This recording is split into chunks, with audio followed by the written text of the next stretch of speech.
Chers amis, bonjour, j'espère que vous allez bien.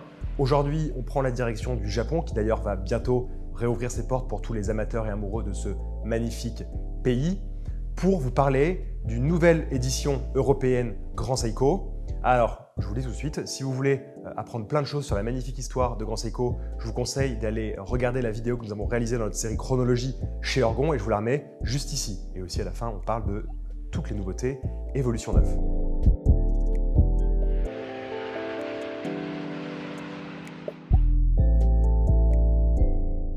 Chaque année, nous avons le plaisir de découvrir chez Grand Seiko une édition européenne. Alors c'est une édition qui est réservée au marché européen en édition limitée, aujourd'hui 100 pièces.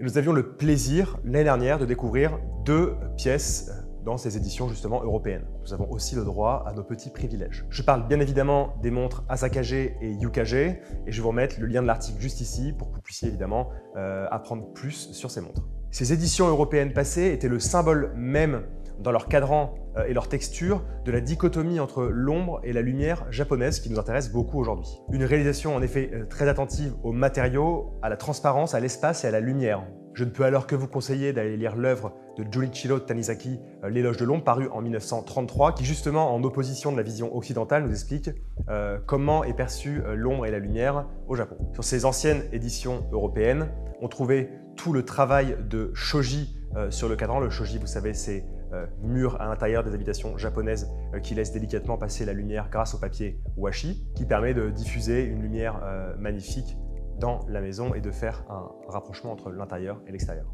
Aujourd'hui, la nouvelle édition européenne SBG Y027 va encore un cran plus loin dans la poésie qu'elle nous conte. Une inspiration puisée ici dans les jardins japonais Kare Sensui, comme Grand Seiko a l'habitude de nous livrer dans sa veine de Nature of Time, qui met du coup en relation des identités très fortes naturelles japonaises avec différentes parties des montres. Dans l'idée de l'habitation japonaise et justement au contraire des habitations occidentales, les connexions entre l'intérieur de la maison et son extérieur tiennent une place prépondérante dans la compréhension de ces dernières, notamment par l'utilisation de matériaux, de bois, de papier et de terre, mais aussi en privilégiant une maison qui s'étend sur la longueur plutôt que la hauteur. À titre d'exemple, la partie de transition entre intérieur et extérieur que les Japonais appellent Engawa permet de mieux comprendre cette relation entre intérieur et extérieur, puisque c'est un endroit de la maison assez hybride où on peut ouvrir les portes, s'asseoir et profiter de la lumière extérieure et du vent frais, tout en étant à l'intérieur de la maison, et ça c'est un luxe typiquement japonais.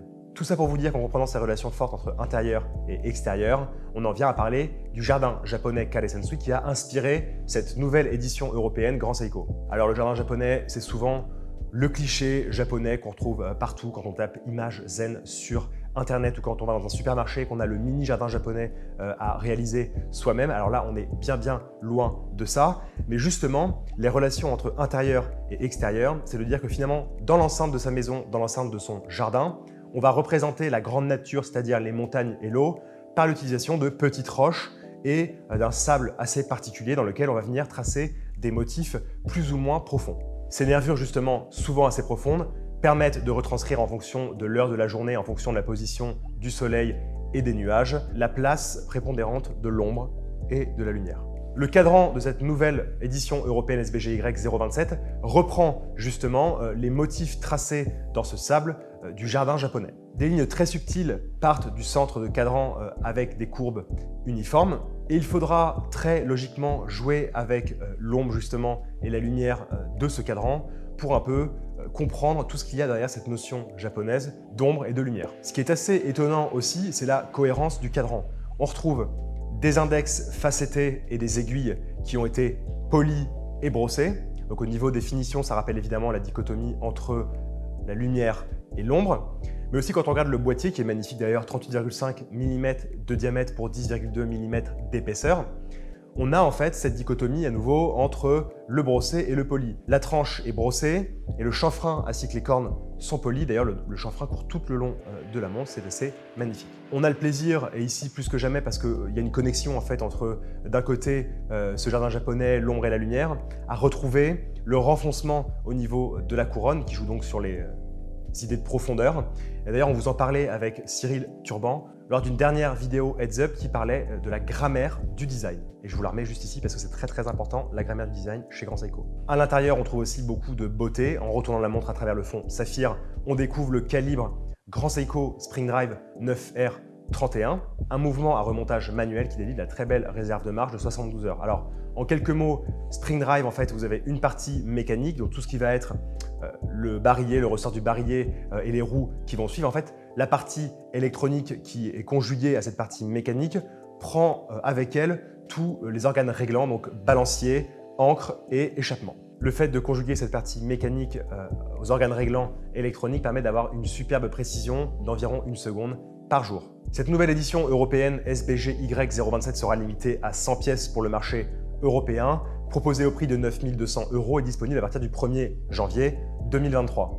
On apprécie énormément cette montre parce qu'elle est fidèle à l'identité de Grand Seiko. Cette fois, on va sur un terrain du jardin japonais dont on ne parle pas si souvent finalement. On aborde vraiment la nature, la grande nature chez Grand Seiko, celle des montagnes, des rivières, des fleuves, de la glace, etc. Mais pour ce qui est de parler de l'intérieur de la maison en symbolisant tous ces éléments de la nature dans des roches et du sable, c'est un peu une nouveauté et nous en sommes très heureux. Voilà, j'espère que cette nouvelle vidéo vous a plu. Si elle vous a plu, n'hésitez pas à laisser un petit commentaire, un petit pouce positif. Et évidemment, on vous reparlera de Grand Seiko très bientôt. Vous savez à quel point on apprécie la marque. Et surtout, voyagez au Japon si vous en avez l'occasion parce que c'est un pays délicieux. Merci, à bientôt.